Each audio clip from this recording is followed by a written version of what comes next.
అందువల్ల ఏంటంటే వీటన్నిటిని మనం అర్థం చేసుకొని వెళ్తూ ఉండాలి. సో, ఇలాంటివి చదివేటప్పుడు ఏంటంటే you should concentrate more on this diagrams.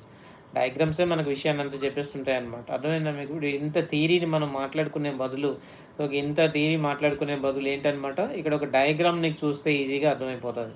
అదే డయాగ్రామ్ తాలూకు ఎఫెక్ట్ అనమాట. ఇప్పుడు ఇంత థియరీ ఉందండి. ఇదంతా నీకు ఒక చిన్న డయాగ్రామ్ చూడడం ద్వారా we can easily absorb the entire thing. ఇక్కడేమో ఇంత పెద్ద ఇన్నిన్ని పేజీలు ఇవన్నీ లైన్ టు లైన్ మనం చదివే కంటే కూడా మెగా గ్యామెటోజెనిసిస్ ఇక్కడ మనం ఎక్కడ చూస్తాం కదా. సో, మెగా గ్యామెటోజెనిసిస్ అని ఇక్కడ ఉంది. సో, ఇక్కడ నువ్వు కరెక్ట్‌గా గనుక ఇలాగ చూసుకుంటూ వెళ్ళిపోతే simple, it is very very simple. Single cell mitosis and again it undergoes mitosis, again it undergoes mitosis and the final result is 8 cells. ఎంబ్రియోలో నీకు 8 సెల్స్ అయితే ఇక్కడ ఏర్పడుతున్నాయి.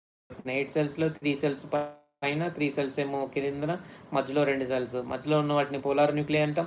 అలాగే పైన ఉండేటువంటి దాని ఎగ్ సెల్ ఉంటుంది మెయిన్‌లో. దాని పక్కన అటు ఇటు సినర్జిడ్ సెల్స్ ఉంటాయి. క్రింద వైపు ఉండే 3 సెల్స్‌ని యాంటీపోడల్ సెల్స్. సింపుల్, వెరీ సింపుల్ వేలో మనకు అర్థమైపోతుంది.